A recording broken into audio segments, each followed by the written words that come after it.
The email said, Beyonce would like to book you for the Mrs. Carter World Tour. Please sign this paperwork. Send us your passport. Can you be at the airport by 3 p.m.? It was 11 a.m. when I saw the email.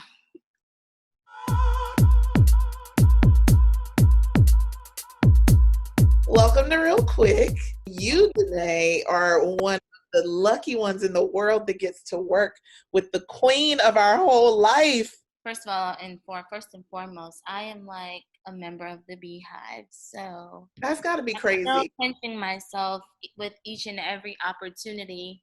I don't take it for granted because I know, one, that there's a million talented dancers in the world, and Right. there's 3 billion talented Black women in the world that could do the same job. So I'm just appreciative that it's me each and every time. So, yeah.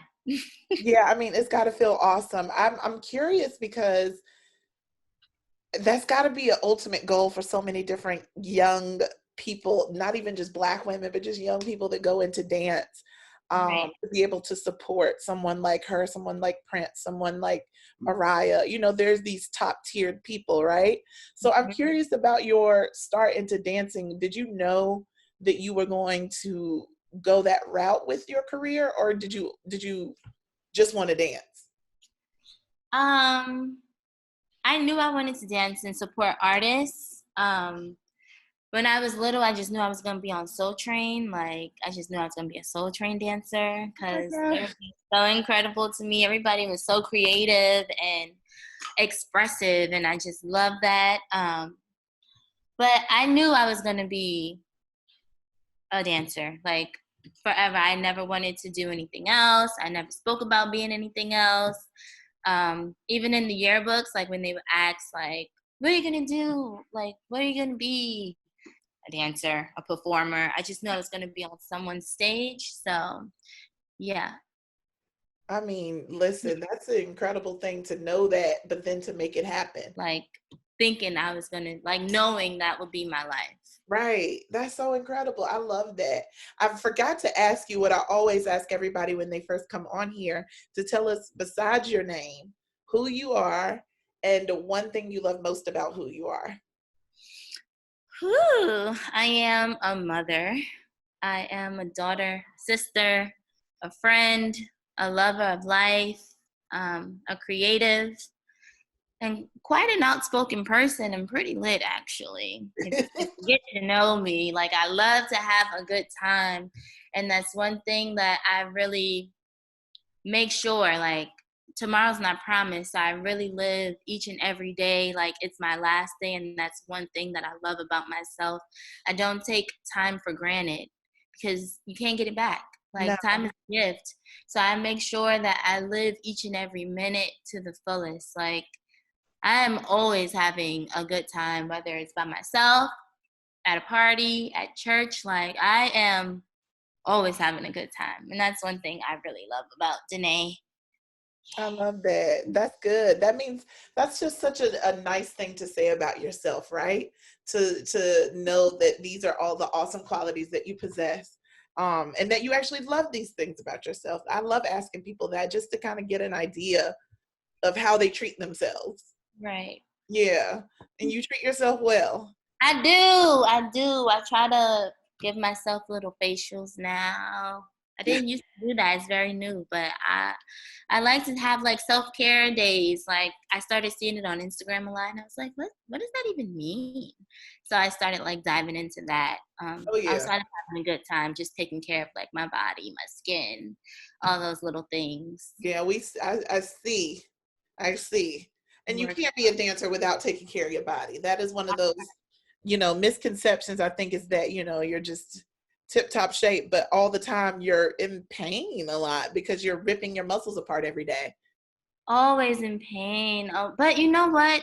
One thing, I didn't used to take care of my body. Like, I didn't used to get massages. I never used to stretch. And I'm probably jumping it ahead of myself, but I'm a street dancer.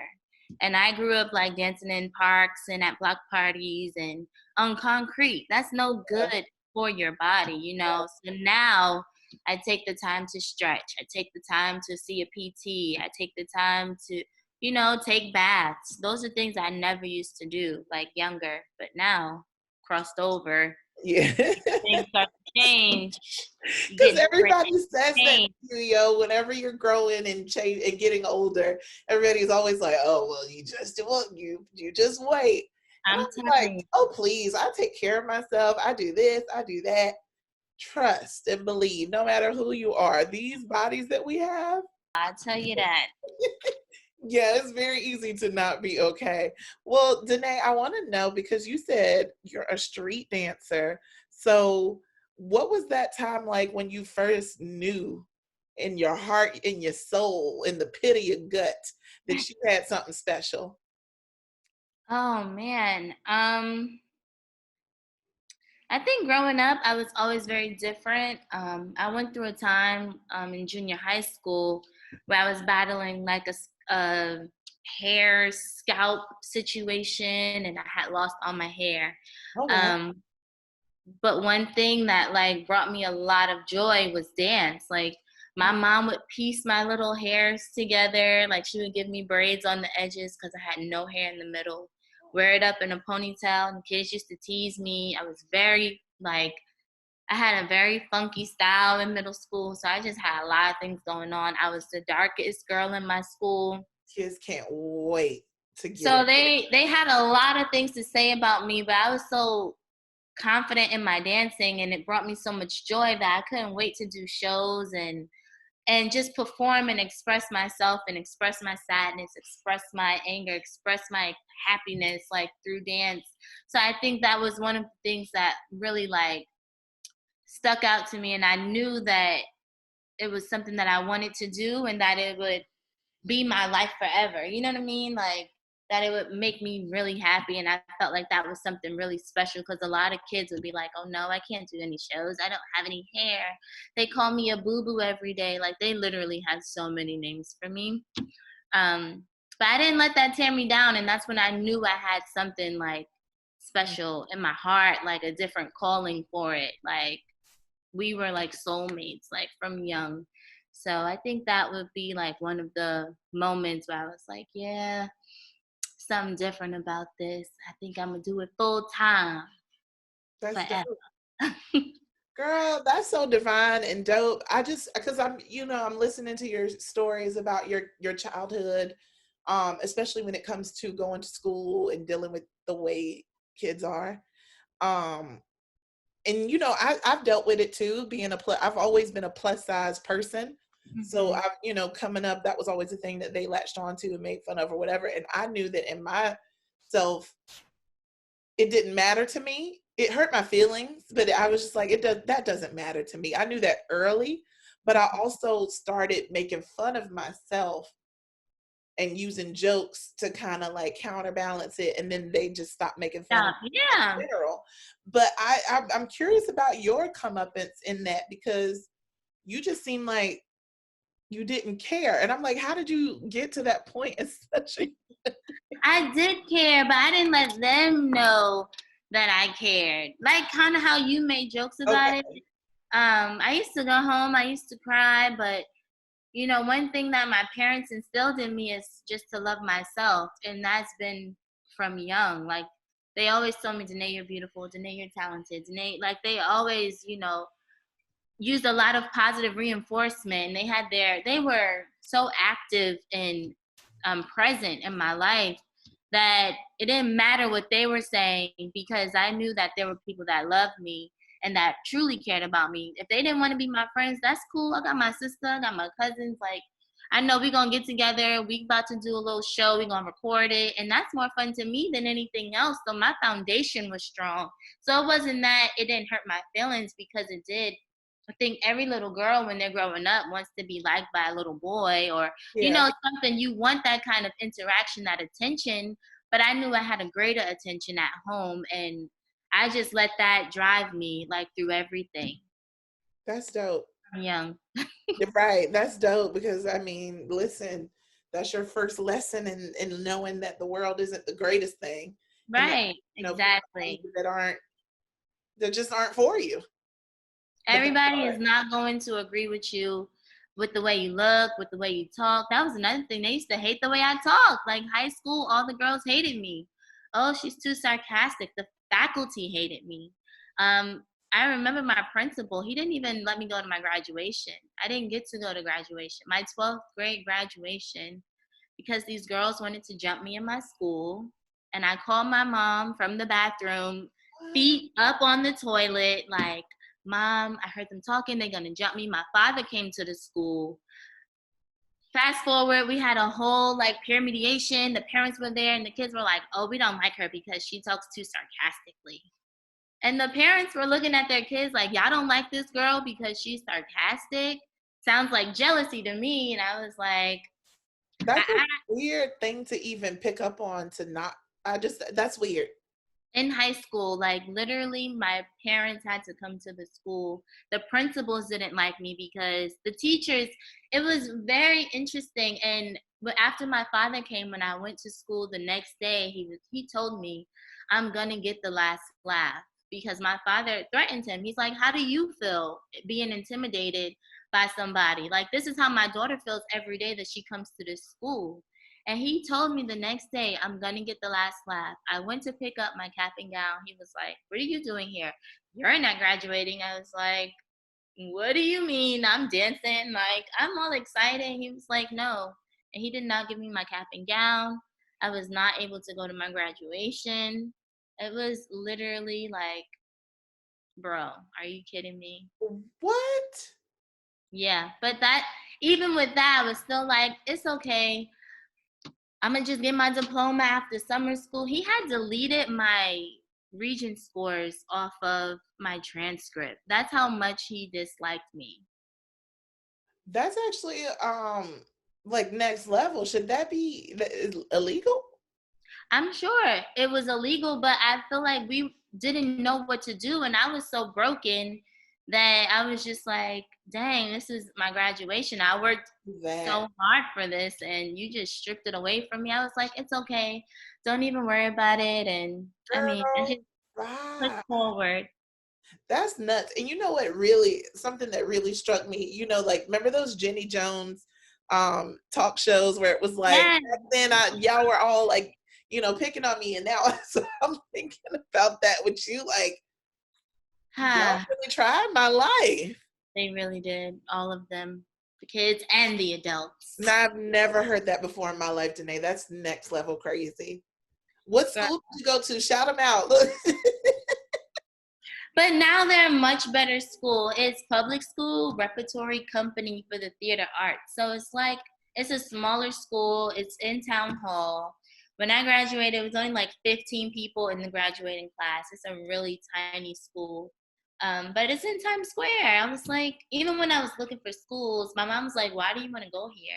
And I was like, because they can focus on me, because it's not a lot of kids. And she was like, Oh, okay. then they focused on you, all right, sis. Yeah, they Okay, did. now that's making a little bit more sense. I've never been to a type of school like that. I went to a Yeah, regular public school, but now it's making a little more sense to hear that they would be um, able to be so individually like manipulative with your right. stuff. Yep. Yo, that's crazy. I'm about to pull up. It's 2020. We pull up these days. I found him on Facebook. I started to write him a message, but I We changed need to get no. We need to let him know that this will not stand. it. I think Beyonce said it best.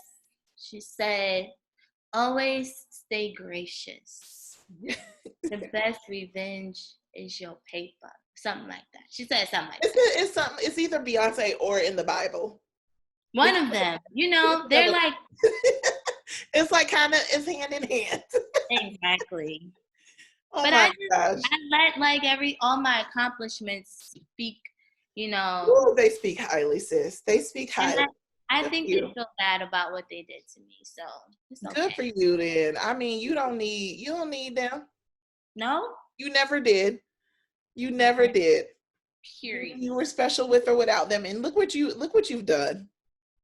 Look what you've done.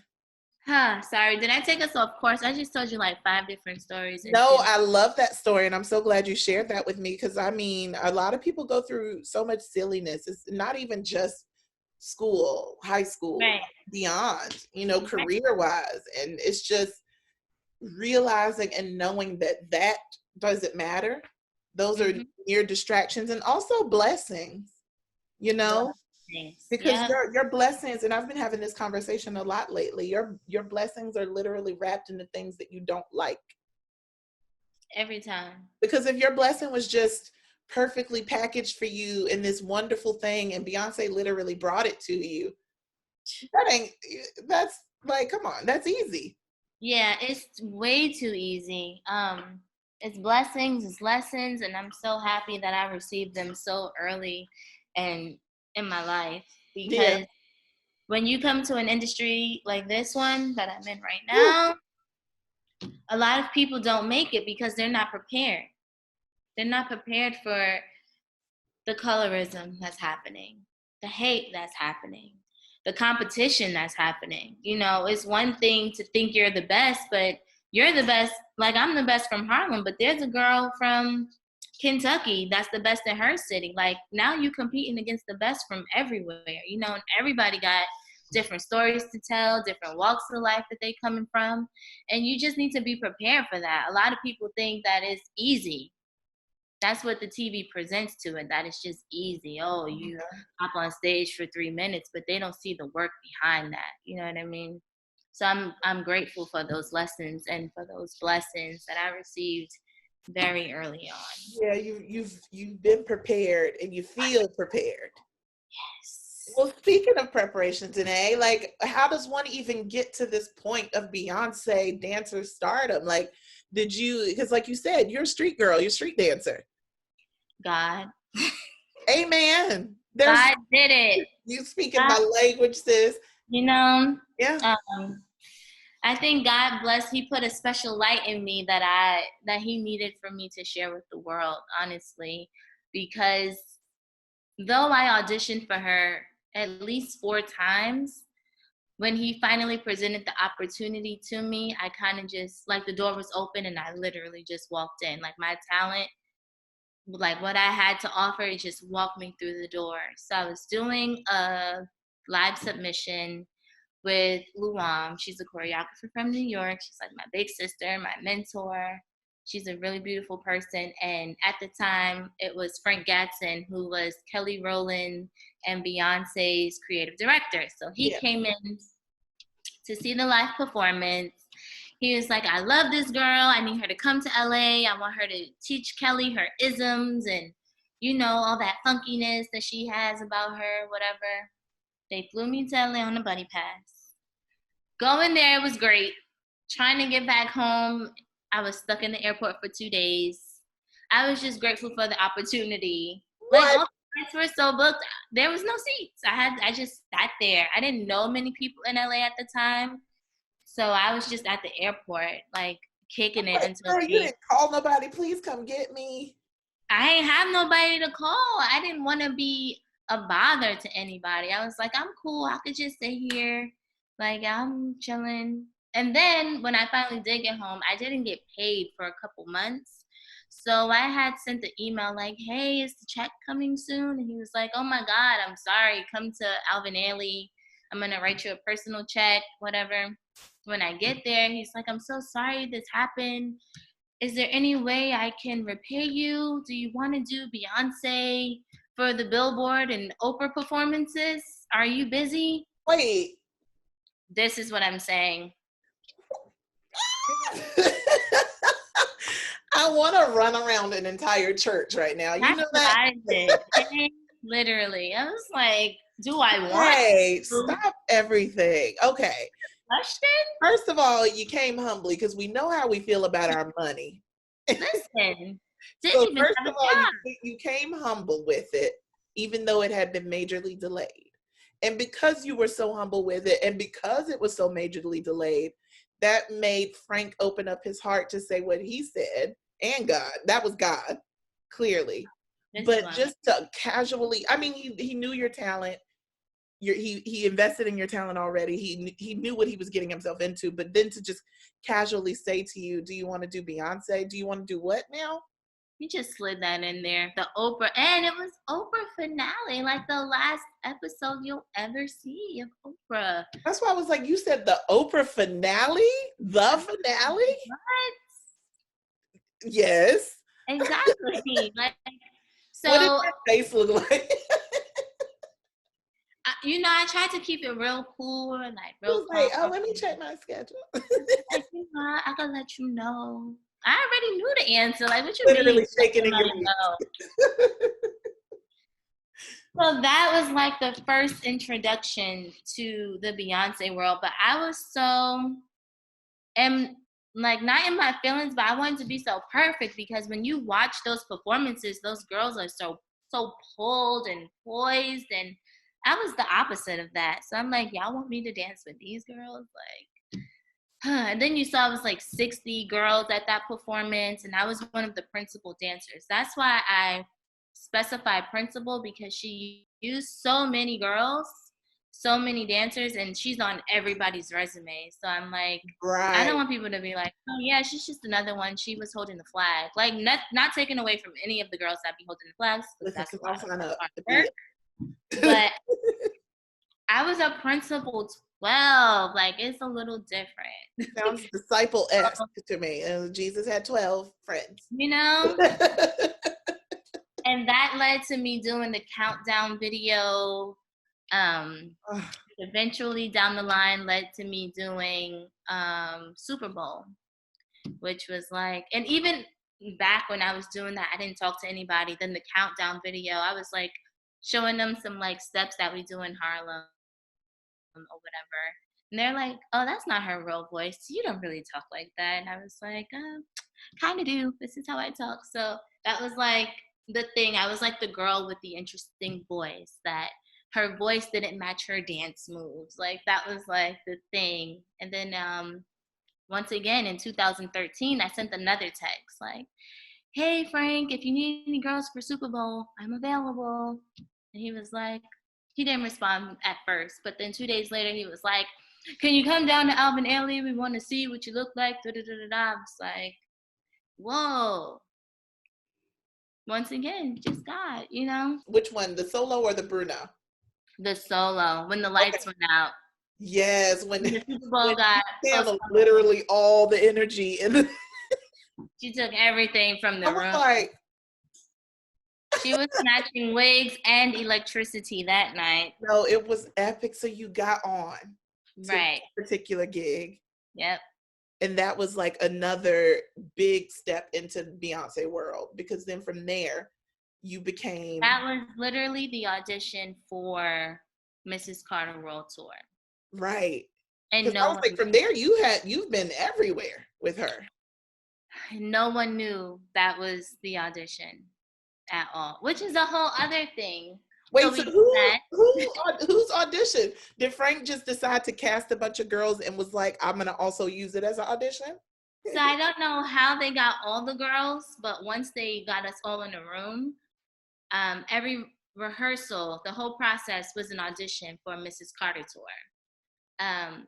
So we did the Super Bowl February 14th, 2013. They booked me for the tour. But February 21st, they called me and released me from the tour. So they booked 8 girls. They went on to rehearse. They rehearsed for like 2 months. And then they were shooting the Grown Woman video. So Frank called me to come and stand in for one of the girls who lived in Europe. They were leaving for tour the very next day. We shot the video that night. The next morning, I got an email saying that Beyonce wants me to go on tour.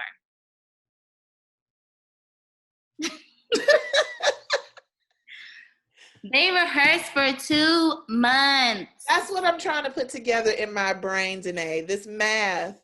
They had a whole show. God doesn't work on your timeline. Exactly. Listen, I'd be like, thank you. You didn't have to do it, but you did. Thank you. Girl.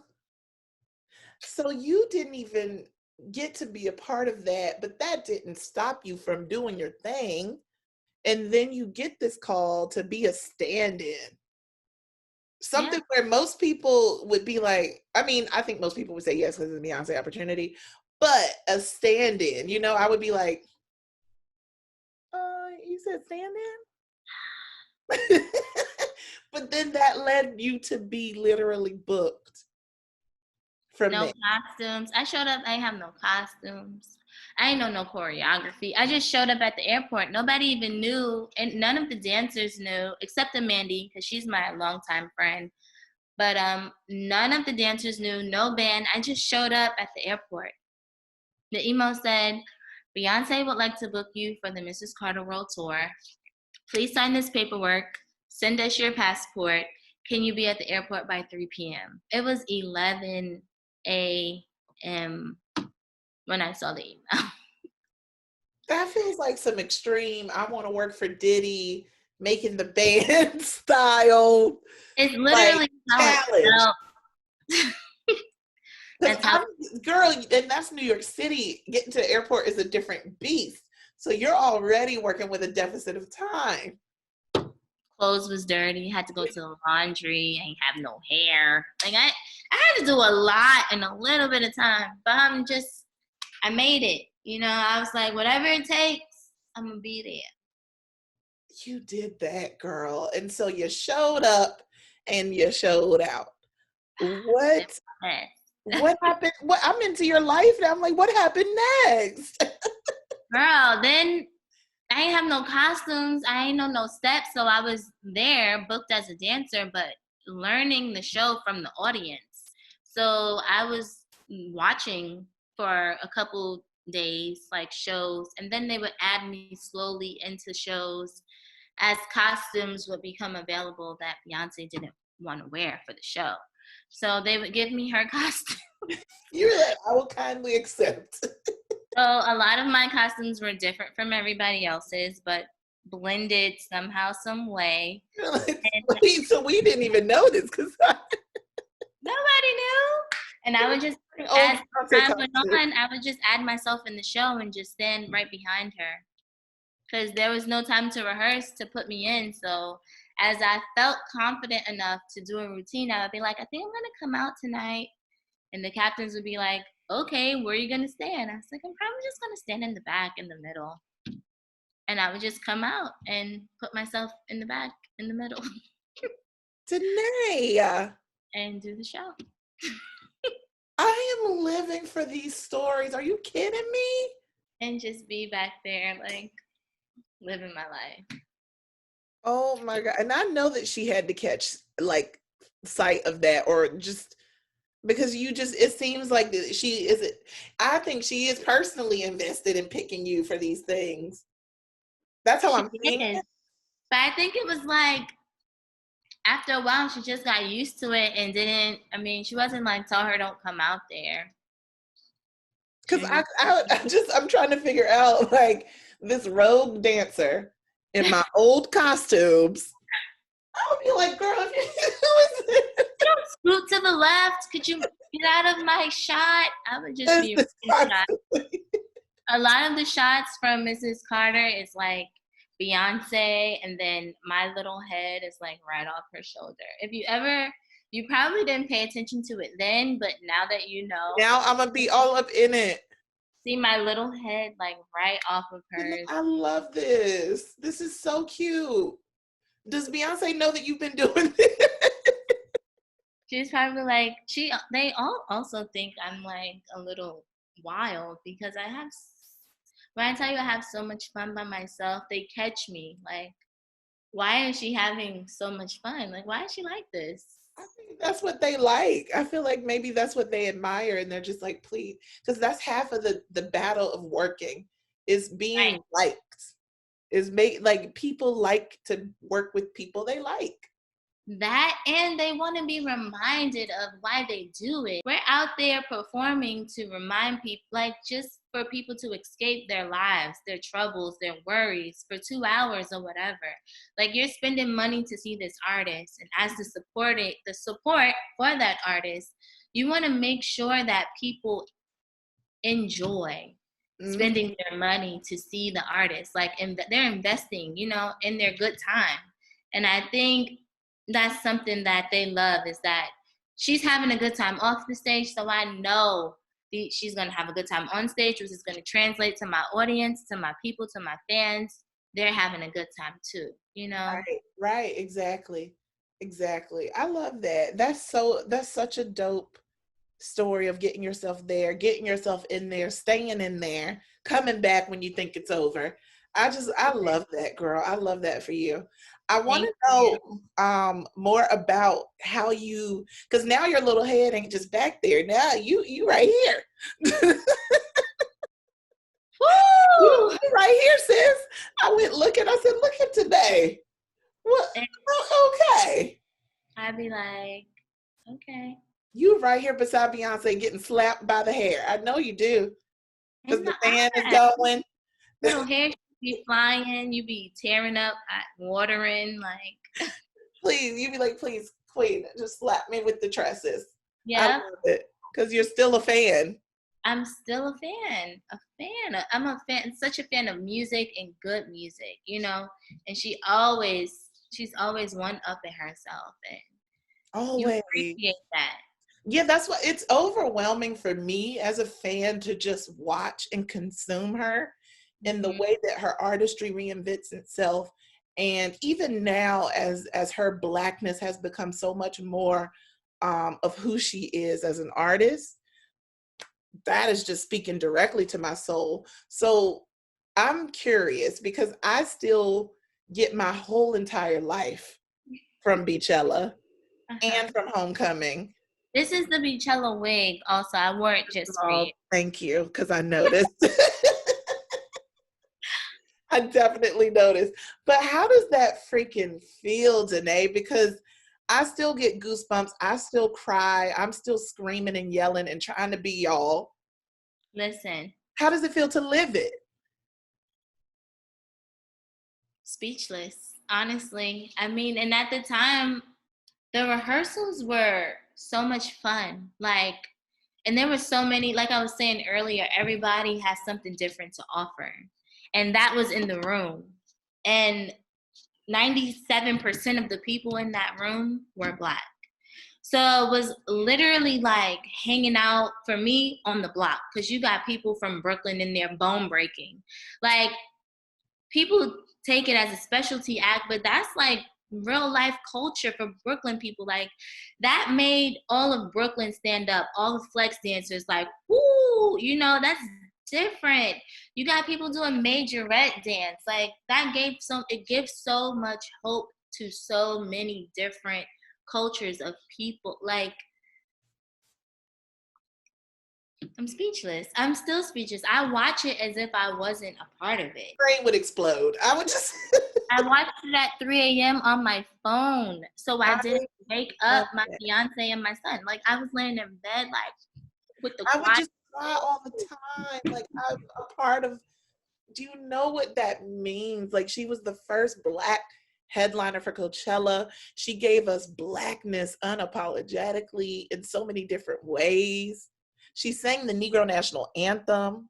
You And I know, was so grateful that I was able to have my son there with me and be like him, be a part of it. I mean, he's because really you had little. just had your son, right? I evicted him at 40 weeks on the day. I was like, I went to the doctor the day before. I was like, I'm coming in to be induced tomorrow. They were like, are you sure? I was like, oh, I'm positive. I feel like I'm dilated. I made up my own stuff. I was like, I feel like I'm dilated. But I went on my 40th week. I got induced. I pushed that baby out. I didn't know what it was going to be at the time. I just knew I wanted to be a part of it. And Right. I'm so grateful. I was like, I just want to be in the best shape that I can be, to be a part of this. And I didn't know it was going to be that, but I just knew it was going to be something great, because she missed the year that she was supposed to do it. Like, so Yeah, I from knew the it was own. going to be Yeah. something, you know, and I just needed to be there. Like, I just could not believe it when I saw that video of you and you were talking about that and how basically because I was impressed with Beyonce's birth giving and just I was like, oh, since we 200 pounds and now we're not. Right. That's fine. That's fine. I'll stay. I'll stay here. So I was just so impressed with what she was able to do with herself. But your timeline was even shorter. Crazy. Exactly, that word. Absolutely crazy. And as beautiful as it was, if I could do it over, I would maybe support my friends from afar. I feel like I put a lot of pressure on myself. And as moms, Oh, girl, I I don't blame you. I understand. a lot of pressure. And it's very beautiful. I'm grateful to be a part of the moment in history, you know. Legit. Um, but right after that, I went on tour. And I'm like, who am I? I didn't even recognize who I was, which I didn't realize I was suffering from postpartum depression. So it was like a beautiful thing that Mhm. happened, but in turns I suffered in other ways. You know, I suffered from separation anxiety from my son. Oh, Um, yeah. it was a lot of different things that I didn't recognize. I didn't know who I was. People were telling me I was mean. I didn't realize I was being mean to people, that I wasn't speaking to people, that I was Oh, very closed off on a whole tour I feel with that. all these girls. I was like this, like shut out. Like I wasn't going out as usual. I would get on the tour bus and go straight into my bunk, watch movies on my iPad, talk to my baby, like look at him sleep, like do different like things that were outside of my norm. And though I was having a good time, I was very different. So if I could change anything, I would choose one of the two to be a part of, like either tour or Right, coach. because you Like definitely need to take care of yourself, especially as a new mom. as a new mom, I went back to work 2 weeks after I had him. Danae, Crazy. that's a lot. I'm like, girl, is your uterus okay? It's like, No, I still have stitches. Like, what am I doing outside? Why am I out the house? But girl, oh, I God was bless applying you're a lot okay. of pressure. And it's commendable, I think, because it inspired a lot of dancers to have children. As dancers, we are afraid to live a normal life, Sure, you yeah. know, the everyday life that we're supposed to, as to, recreate, procreate, have babies, live, be wives, we're afraid because this industry is so, it's so fast forward. Like, okay, out of sight, out of mind. Who's the next hot girl? Yeah. Is easily replaceable in a sense. So you're afraid to let go of that. But I'm happy that I was able to be a part of the movement of showing that you can have both and you can do both successfully, like Yeah. effortlessly. Like, yeah, you're gonna miss the baby's gonna miss you, but you have to do it. You have to go to work. This is your job. That's real. So I was happy to be a part of that. But if I could change something, I would choose one or Well, the yeah. And now you know for future reference if you're gonna be pushing out more babies. I'm done.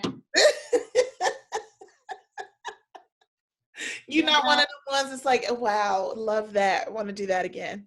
Had a blast. That's why I don't want to do it again. It was too easy. It was too good. Like the pregnancy was amazing. The labor was incredible. The What? delivery Are was you telling even the truth? better. It's great.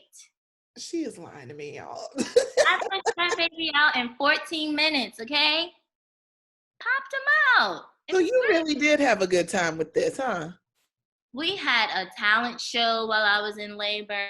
Like they was eating So you were snacks. just Like, one of those people that was lucky, though. You was a lucky one. and that's why I be telling people, don't ask me Because because yours I don't had count. I was going to Soul Cycle dance classes. And so you're done.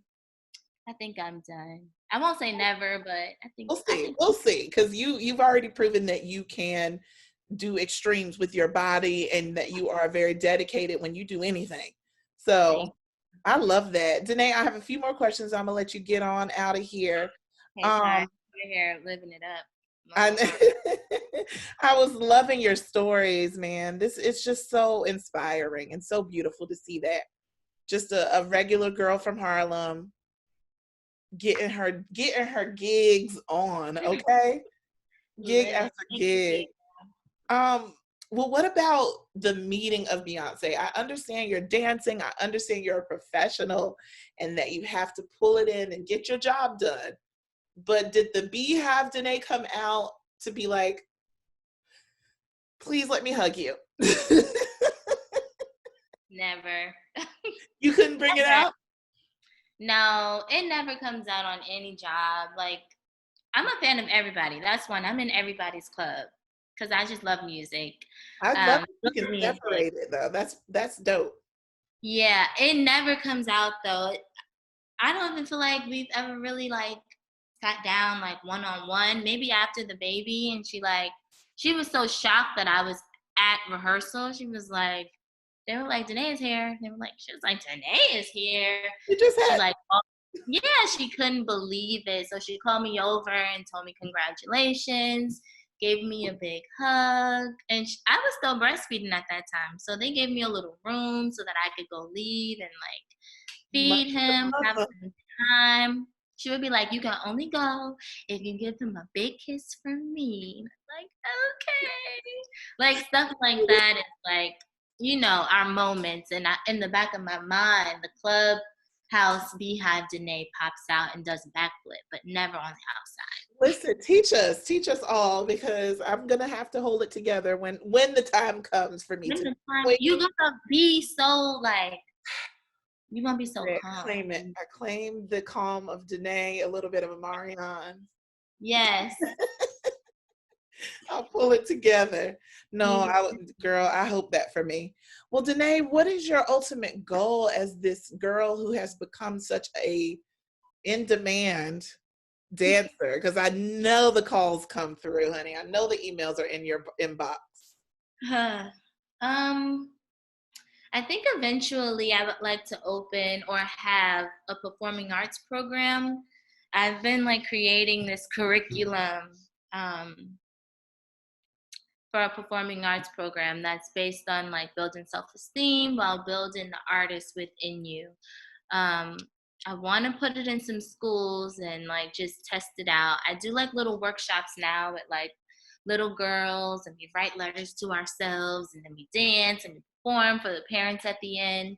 But ultimately, I think that's like what it is, because that's what drives me. Like that's what fills me up when I'm able to like go to a PAL or Boys and Girls Club and like sit and chat with the kids and like get into them, because I'm a product of the Harlem Children's Zone, which is an after school program, and I had people pouring into me, and pushing me to be great. So that's what I would love to do for someone else's child. It was like the village, the village helped raise me. It was my after school teachers and my dance teachers at the centers, like those things like really help to mold me and drive me to the future. So that's what I want to do, like ultimately with my life, with my platform.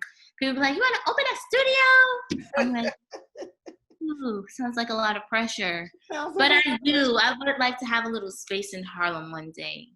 I could see that. I could definitely see you pouring back into your community, especially those that are growing up dancing on the streets like you did. You have such a dope testimony to be able to show like the possibilities. I love that. Thank you. Let me know how I can support this. I want this to happen for you. I would love to see this.